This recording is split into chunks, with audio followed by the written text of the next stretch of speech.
Welcome to the Business Shop Podcast, where our guests speak on meeting the challenges of entrepreneurship, as well as offer tips and advice on business, marketing, technology, and more. Whether you are a newbie or a seasoned professional, this episode is for you. I am your host, Audrey Wiggins. Let's chop it up.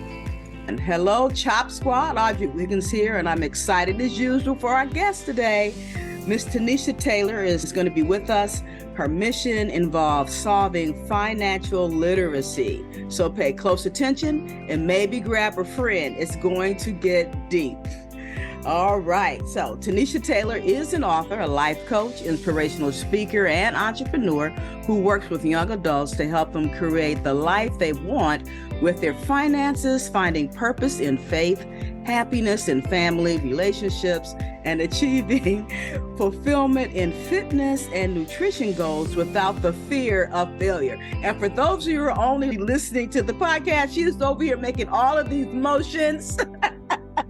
So be sure to look for the video later. Oh my goodness. Okay. Let me try to get back on track here. Where was I, Tanisha? Okay, here I am. She coaches with passion. You probably got that part by now. Empowering her clients to attain a happy and productive life. Tanisha's passion is helping young adults get results, and life coaching is a continuation of the journey. As she began to look back on her own young adult life, she recognized that although she had her parents to turn to as her accountability partners, having a process or method for living a successful life would have helped her to avoid some of the pitfalls and obstacles that she encountered. So Tanisha is especially inspired to empower you young adults and some of us old young adults at heart to be successful wherever our passion, destiny, and purpose in life leads us. And I'll pick up on some more of her as we go along, because she's had 25 years in the banking industry, and this kind of sets the foundation of her expertise, if you will. So Tanisha, welcome to the Business Shop. Thank you for having me. I'm so happy and excited to be here. Thank you. Awesome. You are welcome. So give us a little quick synopsis of what we can expect today. So what we can expect today is fun. As you said, I'm always entertaining. Like I said, a lot of times when we talk about money and we talk about finances, people get like, oh, this is going to be so boring. It's so hard. It's so difficult. So today we're going to bring the fun, the excitement on the journey, because the money situation or the money concept is really a relationship. And I like people to look at it that way and bring that creativity, bring that spunk, bring that energy, because it's a part of your life. So we're going to have a little fun today with money. We're going to learn a lot, but we're going to have fun. As I had alluded to earlier, you had 25 years in the banking industry, and you had the opportunity while you were there. You help people make financial dreams come true. You advise them about saving money, earning money, paying off debt, and planning for retirement. And you had some favorite client stories. Knock out your competition with Altogether Marketing. We elevate your brand. Take a stance with your business name, logo, the tagline, your colors, even the fonts for your business. And then jab left with your website, jab right with core values. Back up with product experience and bring it on with you. Visit altogether.biz and let us help you create a knockout brand. Over the 25 years, I always like to kind of talk about my journey through the banking, because it kind of gets to the place of how I'm passionate about it. So it was not my goal or plan to be in the banking industry. So some things in life, you're passionate, or is your heart desire and you go that way, or it's just a calling that the Lord knows that you're supposed to be there and you have to be pushed there. So my whole career path beginning was not in the banking industry. It was not in finance. It was nothing related to numbers or business. Yeah. I wanted to, by the time when I was in college, I decided, I think I want to be a college professor. After going through that discovery, I think I want to be a dentist. And then I went through all this whole biology and chemistry. And then I was like, I don't want to be doing things with people's mouths. So again, we're discovering, and I always tell this story because it's really, funny. And it's also funny for my young adults when I'm speaking to them about how life evolves. And you may think you're doing one thing and then you'll go over here to another thing. And so it was not until like mid my sophomore year that I changed course and was like, you know what? I think I want to be a college professor. I think that'll work for me. Okay. And I went into that direction. And when I graduated from college, I went to grad school, but life changed. I had was married through college. I was now about to have my first child. I was moving to a whole nother state. And so I had no skills. And so I had to do some kind of temporary work, and that was kind of the place like, okay, I'm graduating. I have this history degree. I'm not going to grad school. I'm not really working in the space of this college professor right now. So what do I do? So I'm working these factory jobs because I have no skills at the time. Yes. There was an angel. I know this lady was an angel because to this day, I cannot remember her face or her name. Wow. But she walked up to me and she was like, "You do not like working here, do you?" And I'm like, is it that obvious? Is it that obvious?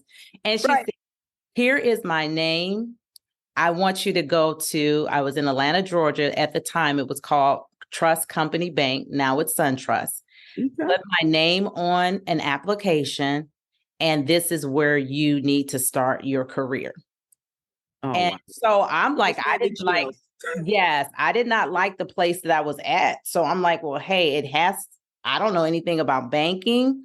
I don't know anything about this space, but I know I don't want to be in the space that I'm currently at. So to this day, I know I was about 22. I cannot remember what this lady looks like. I don't remember her name. And you would think that you should be able to remember that at that age. That's like a pivotal moment. I cannot. Every time in my mind, I try to visualize this person and I can't. But she gave me directives and she gave me her name and I did exactly what she said. She told me to go to the bank. I went to the bank. I put her name on that application. They called me. And that's how the banking journey started for me. Wow. And so once I got into the banking journey, I was like, okay, this is really nice. I want to learn everything about banking. So I went from different departments. So I have been like through the whole tour of the banking system. I've been in the mortgage. I've been in the investment side. I've been in corporate compliance. I've been in the retail side. I've been in the auto industry. So I just did a whole little inventory of the banking system. So the last spot that I landed was in the banker role because I did not want to drive down to corporate headquarters anymore. I said, you know what? I'm tired of driving to Cleveland. I want to work close to home. And so retail is kind of your option in banking if you're not going downtown to the headquarters.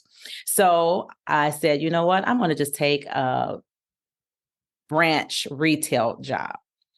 Wasn't really liking to doing that because, again, with me, my spiritual person is always helping me on my journey. And so I went to Huntington Bank because that was what the Lord was telling me at that time. And I got a job in retail. And what I learned there was the keys to really what people have financial problems and why, because this was the first time I was able to talk to people in a person-to-person space about their struggles, about why money is an issue from all ages. So that's the beauty when you work in the retail space and you sit in an office in your community, you get to see the pains, you get to see the struggles, you get to see the celebrating moments of people that come into your office, all ages, different races, genders, and see that they have a common problem with money. And a lot of times that problem is their relationship with money. Has nothing to do with like the dollars and the things that we do, because that concept is pretty easy. You put money into the bank, you take it out of the bank. Banking and money concepts are not complex. But why do people struggle so much with them is because it's their relationship, it's their mental and psychological part of the money piece that is the problem, whether it is a problem, or even sometimes when it is the positive thing. When you have a good relationship with money, then positive things happen with money. When you have a bad relationship with it, then those negative things happen. So that was I would say, the thing that attracted me in terms of what do I bring to the table and helping people understand the psychology and the emotional and those things that are attached to money and the spiritual part of it that is so greater than just the numbers and the balances and where you put the money and how you invest the money. It's what is really your relationship with it, because that drives everything. Can you expound on the relationship with money? What does that mean, the money relationship? Mm-hmm. So what that means is that everything, how we think about our whole entire life, starts with our mindset. Mm-hmm. So how we view things, it comes from how we view things through childhood. What was your parents' relationship with money? What did you hear them say about money? What you think about it. Mm-hmm. A lot of times what you think about it is what you do. So some people, depending on if they have trauma with money or crisis, then they become savers where they don't want to spend anything, like the people that went through the Great Depression, like my grandfather. I remember him always paying cash for everything, always like saving, like to spend money was like a sin. Like, my mom would say, why, we only got one pair of shoes.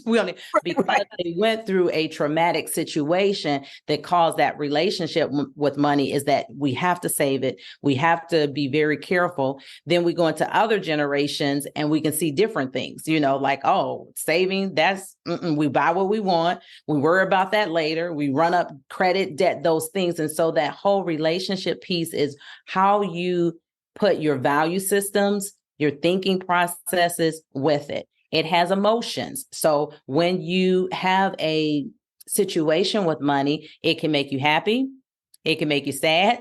It can make you depressed. It can make you overjoyed.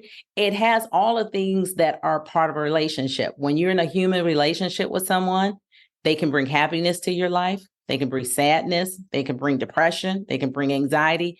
And those are all the things that are wrapped around money as well. But a lot of times people don't speak to you in that way. They don't speak and say, well, how do you feel when you can't pay your bills? Or how do you feel when you have to tell your children you can't afford something? Or how do you feel when you are successful and you are able to pay for your child's college and they don't have to have debt? How do you feel when you can go and apply for a credit card and you actually are approved? What does it feel when you're declined? And those are all the emotional aspects that are drivers to how we start seeing this relationship with money. And then now, once we determine that, whether it's indifferent, whether we need to improve it, or whether if we're in a good space with it, we need to now educate other people to this direction of money when it comes to a relationship. Wow. Okay. Thank you for that explanation, because that seems to be the driver in our seat of all the decisions we make or don't make because of that. Because of the fear is wrapped around, like you said, our mindset with our relationship towards money. That's awesome. Thank you. So you're helping people in your job, you're an employee in banking, and, somehow, not somehow we really know that, it's ordained, but it comes to you that at some point you need to be doing this for yourself and not as an employee, as an entrepreneur.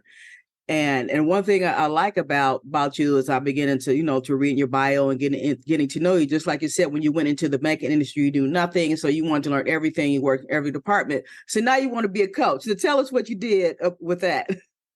Right. So coaching, again, like when we talk about these stories and we talk about our life. So I always believe that I have been a coach since I was like a little kid.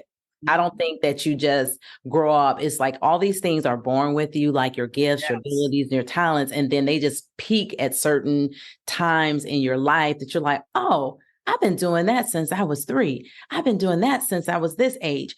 So the coaching aspect has always been there. I've always, even when I was in college, I think in one of my things about myself, I remember it was probably my freshman year, and a young man, he was a peer, my same age group. And he was like, "What is your major?" And at that time, again, I was on this dentistry journey, and I was like, "Oh, it's chemistry. I'm a biochemistry major, sounded good, difficult." And he was like, "Well, I think you need to change your major because it sounds like you need to be in counseling or something like that." And so back then, like you said, from someone that is a peer and someone that is in your same age group is like telling you like, "Oh no, you got it all wrong. I should have listened to him." You got it all wrong. So the coaching piece was just always something that I was doing. I was always helping friends, family members, people that were even older than me, like, "Okay, well, what you trying to do? Okay, I can help you. How do you want to get there?" Because I am a result-based person, and I've always done that for myself. All through my life, I've always been a high achiever, always set goals, and like, no, best believe it, I'm going to reach those goals. I will spend 12 hours sitting down. My mother used to be like, "Can you go to the bathroom? Do you really have that much of homework?" Absolutely, Mom. Doing homework for 7 hours because this is what I got to do. And so that was always my driver. And I would push other people that same way. Like, hey, if you wanted to accomplish something, you would go see Tanisha because she will stand behind you. Like, "What do you want to do? My friends, you want to buy a house? Oh, you want to do this? You want to get married?" I was always in that coaching. Let's get it. Let's get it. I'm behind you. Come on. I'm your biggest cheerleader. I'm your accountability partner. We're going to make this happen. So in 2008, I remember that I had said, "You know what, I'm going to do this coaching business." Okay. And I got the book. I got the How to Be a Coach, and I think back in that period of time, they had the CD-ROMs, so that was in the back of the book. Right. And then I even made a name of the business. So I made a name of the business back in 2008, and I found it with the Secretary of State. So like when I go back and see that this was just not something that I just woke up and said, "Oh, okay, I'm going to grab this and this is what I want to do." This was something that was working from a young person till in 2008, I decided to put a name to the business, did the LLC and all of that. And I just kept renewing it every time that it expired and they sent the notice to renew. I was like, "I don't know what I'm going to ever do with it, but this is what we're going to do, renew it." So it was still in the books as Life Solutions for You program.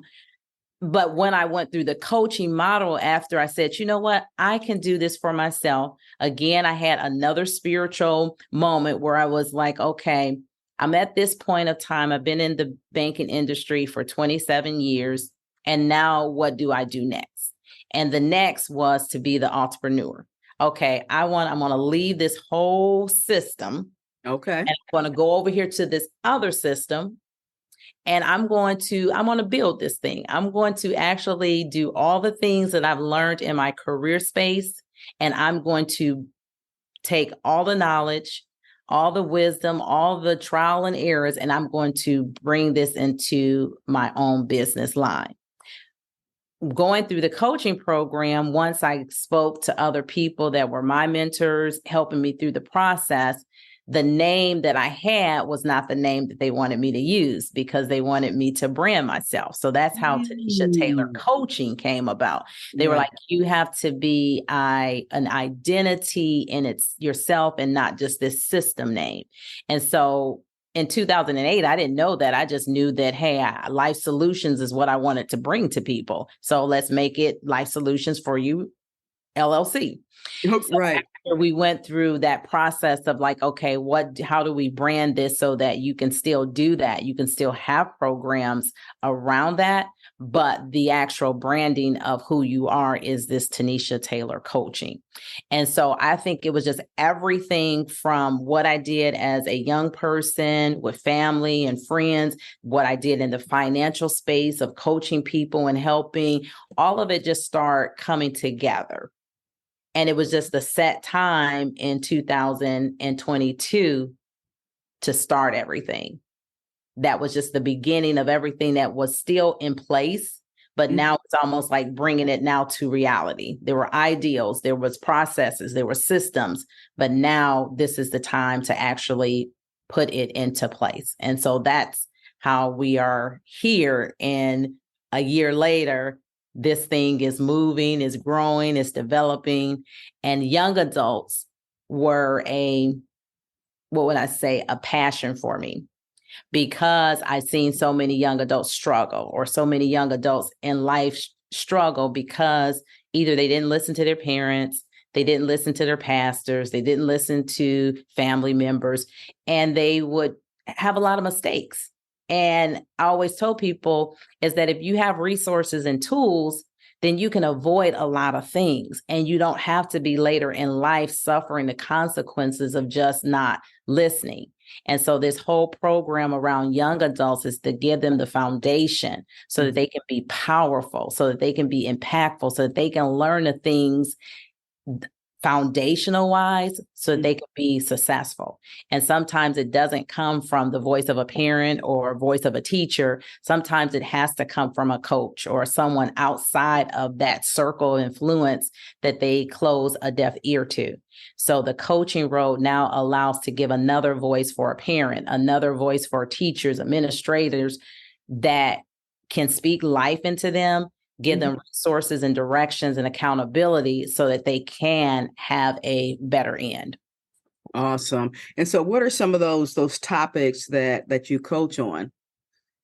Right. So the first topic, which is the topic that like I said, I got pushed into, because banking and finance and numbers was just not anything that I ever thought about. I went to Baldwin-Wallace College at the time. And I remember, I think it was CAM, the business. And I walked through that building, but I never sat in any of those classes. So economics, statistics, accounting, none of that was part of my undergrad role until I actually went back and got my master's in business, because I said, well, I think I need to be having some educational to go with the work experience. Right. So money and finance part one is like the big driver of the program. So that's kind of the what would you say, the primary thrust is the financial literacy, the financial coaching, the having this understanding of relationship with money. That's the main thrive of the business. But the other parts of it is the life piece, because you can be good in money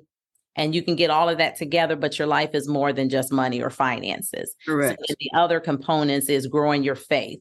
Again, I always speak, that's just my personal life, that, faith and my relationship with God and has always been with me since a young adult. So I speak in that space of experience of how things for me in life have been great, or they've been easier, even when there were tough situations, because I had that faith component. So that is a part that is in that.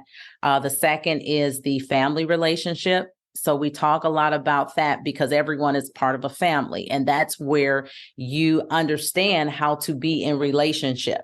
And so we cover foundational space in family relationships, because that's how you will relate with people in your job, how you relate with people in school. So I didn't really look at relationships as far as like whether you're going to be married, single, dating. I looked at what are the core things to have relationship with people, because the people will change far as who they are, whether it's your spouse or your dating partner, significant other, co-workers, friends, but you need to have the fundamental things on how do you be and how are you in relationship. And a lot of that comes from where you start that relationship with your family. And then last but not least is the fitness and health component. So again, money and health are like the high tiers of our life being. And those are sometimes the things that we struggle a lot with. So that component is, creating that image of your body for yourself, not an image that is what society or culture wants, but what makes you happy, that you're eating right, you're exercising, you're hydrating, and you're doing the things to keep that body and that health in a good, successful state. So all of those things are really the core things that we encounter in life. And so this starter kit gives them the foundation to say, you know what, if I just have these basic things to start the building of my house, just like when we build a house, we get the foundation set. Yes. We don't make the foundation out of sand or mud or straw. That's almost like the little piggies. Because Because your house gonna get blown down when the big whoop comes. If you got straw, Absolutely. if you got the mud, you need a solid foundation, a firm foundation. And so that is what the program allows them to get in those key things in life, having a foundation. And you're going to build upon those. You're going to build upon through life journey, different areas of how you're going to be better in those things, but at least you have a great start. Right. And so now you're taking these concepts and you're rolling them into coaching people and being an entrepreneurs. Is that correct? Okay. Yes. Mm-hmm. Yes. So I believe that when you allow your gifts and talents to move and you're in momentum, meaning you're moving, like a lot of times you don't have to know like all the answers. Like when I first sat down and decided that I wanted to do this, I didn't know all the answers, but I trust the process. Mm-hmm. I said, okay, let me start here, do these things. I prayed about it. The Lord directed, helped me each step. The entrepreneur piece is a funny piece. Like I said, there's a lot of funny moments in my whole life. You know, I didn't want to make this very comical, but yes, really, if we had hours and hours and hours, there's stories that will just have you really laughing because there's always some type of encounter. My brothers always be like, why you got to be so over the top about everything? I said, really, truly, I don't really be trying to, but it always happens that way. So I laugh on when we talk about this entrepreneurship piece because again, I don't know if it's that I just did not know that I had a lot of gifts and talents in me. And then I have to be told, Tanisha, this is what you're supposed to be doing. Like everybody's always telling me what I'm supposed to be doing. So that's how I started in business as well, because I used to design flyers and do newsletters and blah, blah, blah. And even before computers, it was on a typewriter, and I was lining things up and blah blah blah. But so one time I was at a gospel music workshop and I really was blessed by it, and I got a lot out of it. And I told the guy, I said, I want to do something for you for what I got out of it. So he was he was going to be having a concert or something. I'm trying to make this quick so we can get back to you. Yeah, no and so he needed a flyer, so I designed a flyer. And so his best friend at the time, she looked at it and she goes, you need to be doing this as a business. And so when you were telling me, even going back to when you were working in the factory and your angel lady came by and told you need to go to the bank and fill out this application, it was like this light, somebody just pulled the light switch or a chain from a light. Like, you have your overhead fans here that somebody just pulled that. I'm like, bingo. And the rest is history. And so I want to just get back to, because that's an important point that I want to make sure people, get that. Listen. Yes. So with the entrepreneurship, so my grandmother was an entrepreneur. They probably didn't call it that back then, self-employed, work for yourself concept. My mom, she did the same thing, self-employed. And so I remember them taking me, and I was like, I don't think they're not passing this. And I think I was probably 11 or 12. And I was like, they're not passing this torch to me, and I didn't even know what I was talking about in my mind. But I was like, they're not passing this torch to me. I am not doing, they can keep this stopping here in my generation. Okay, give me my paycheck. I said, I'm not doing this.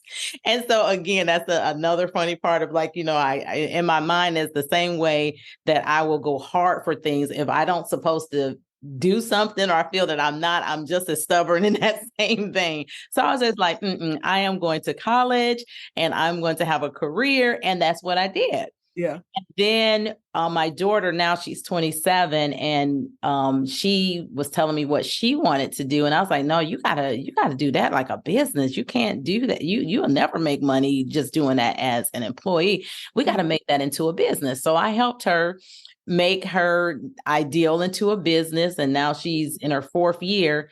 And so excellent. I looked at everything and I said, okay, wait a minute. I'm messing up the whole line of these generations.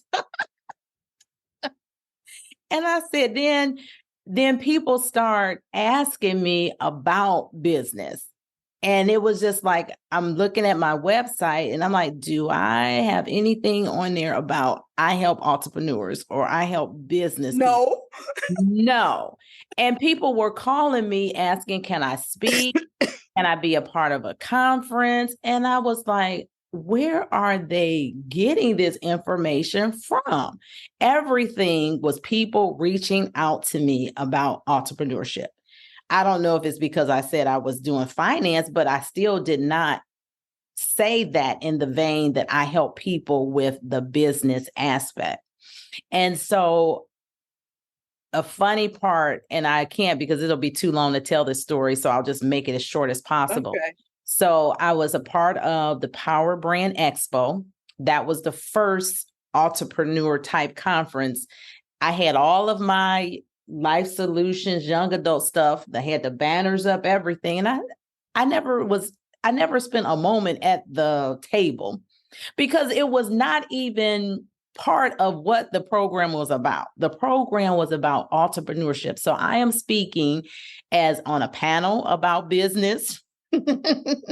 I'm doing my own workshop about balancing business and life, but I have all of my young adult stuff here at the conference. So I'm like, that was kind of odd. Then another young lady asked me to do the push conference. And so then it hit me. The Lord had told me to go through this entrepreneurship training program. A young lady had told me about that again. I'm like, what are these people seeing that they keep telling me about business? So I went through the class. I really didn't want to go through the class because I'm like, I've been through so many training classes. Not another training class. Trained out. Class. I'm trained out. Really, I am at this point. I love to learn, but I prayed about it. And Lord's like, yep, you got to do that. So I go through the program. I become the salutatorian. I win a computer for a young person because I said, well, you know what? I'm going to win this computer because I don't need another computer, but I bet there is some young person that I'm going to bless them with this computer. So I did the work, went through the program. Yes, I won that. And I was like, praise the Lord. Went to the push conference and I had my speaking moments of what I was going to speak about and did all of that. Then my spirit rose up and I believe that's when it connected with my spirit. I knew some bits and pieces of everything. And so I was like, oh, I get it. The push. Oh, this is the birthing of this business. I have had entrepreneurship in my DNA. That's right. I was saying that I wasn't going to do it. But that was not the process. This has been in me. And when the people were looking at me, they saw the pregnant belly. So when I'm at this push, I just went on this whole tangent. It was not planned. The Holy Spirit just overtook me. And I was like, oh, so I was pregnant. Like when God impregnated Jesus and Mary was like, I ain't been with nobody, Joseph. And I'm telling people, how are y'all seeing? Because they were seeing the belly. Right. And they were asking for the birthing of what I had. And so then the classes was going through going through the birthing, how to birth the baby and all that stuff. And then these conferences this last one was actually the push, like it's time to push this baby out because you have had this in you from birth. This is something that you're called to, even though you went around it. And that's the thing about God and the thing about how directions in life go. You can go and think you're going to do what you want to do. But if it's destined for you and if it's part of your process, you're going to come back. It's going to circle. And that circled way back to me at 49. And I said, oh my goodness. And people was like, Tanisha, do you hear the passion that you have when you start talking about that? I'm like, oh, I do. Absolutely. And so that is how that piece actually came. And so then because everything with me is about results and about foundations and goals, the Lord said the young adult space was just that space for me to get my feet wet. He said, I'm going to let you play around a little bit because I know how you are. So I'm going to let you get your feet wet. But now I want you to duplicate what you did in this space, in the entrepreneur space, to give foundation. Everything with me is about that foundation. If that foundation is not right, the house is not going right. The business is not going to be right. The life is not going to be right. So when people look at me, the branding part is like, she going to always be talking about three things: foundation, results, and solutions. That's going to be them goals. Those are going to be like part of any program that I have. I'm going to be saying to you, well, how is your foundation? We got to go to that. So this entrepreneur piece is really about companies that are starting, and then also companies or entrepreneurs that I may have missed some foundations. I need this structure. I need so that I can grow properly in this business cycle. So it covers the foundational things that you need to know how to be successful. And a lot of that comes from training that I've had, comes from being immersed in the DNA of it with the lineage of my family. And I was always in it. I just refused to say I'm going to be a part of it in that direction. Right. But that was what I thought that my life was going to be. And now as I'm evolving, as the business models and things are changing, I see now all the pieces coming together. So entrepreneurship is destined to be a part of this programming because it's a part of who I am as well. Awesome. Well, Tanisha, that was fantastic. And sometimes telling and advising through stories is the best way we can tell it, because it really lands on us and sticks with us. So I definitely appreciate that. So how can we get in touch with you? Let's back up for a second. One last piece of advice that you would have for a wannabe entrepreneur. When I say, I mean that sincerely, not in a negative standpoint of, this is their goal and they really have just got the stuff literally on a piece of paper or in their notepad on their phones or something. And those of us, maybe 1 to 5, you mentioned that sometimes we may have missed some steps along the way, but what would be that common thread, that advice that you would leave for us? The common thread would be to do an evaluation truly of yourself. Because when we talk about entrepreneurship, you are the business. And a lot of times people don't look at it that way. But I would say if you can get a coaching program or a mentor or someone to work with you through that process, it makes it a lot easier because there's so many pieces to that entrepreneurship journey. To do it alone is going to cause things to be more difficult. And then a lot of the things that help you identify, even, is this part of who I am? And does this make sense? Because entrepreneurship is not for everyone. Sometimes having that self-discovery and really doing the work before you go out and launch the thing is to really discover, am I really an entrepreneur? Am I really in the space as my person? Or do I really just need to be in that career space? And sometimes we look negative to the career space, but the career space is not a negative. It's still a form of income. It's still a stream of wealth and potential to have. And a lot of times when a trend comes along and you hear things and everyone is like getting on a trend cycle because that's the new thing that's there, you want to really identify on a financial, a spiritual, a fundamental side, is this really what I'm called to do? Because just wanting to do something because it sounds good, it can now cause that business failure. And you want to make sure that you identify if this is your purpose. And then if it is your purpose, get the training, get the coaching to have someone help you so that your foundation is solid. And then that business can grow and it can be successful. Awesome. And how can we get in touch with you, Tanisha? Yes, so the best way to get in touch with me is either through my website, TanishaTaylorCoaching.com, or you can email me at TanishaTaylorCoaching@gmail.com. Awesome. Well, Tanisha, this has been wonderful today. Thank you so much for your anecdotes and as well as your advice, a thread all the way through. And so folks, really pay attention, go to her website, get in touch with Miss Tanisha Taylor. So you can get your train back on the track or even just hop on the tracks at all. So again, thanks, Tanisha. We'll be in touch with you, TanishaTaylorCoaching.com. Please look her up. I'm sure you can find her on our social channels. Things will be down there in the show notes as well. So thanks, and Chop Squad, you got your marching orders. Thank you for listening to The Business Chop. We hope that you were able to glean valuable information from our guest and that you will download and share this podcast.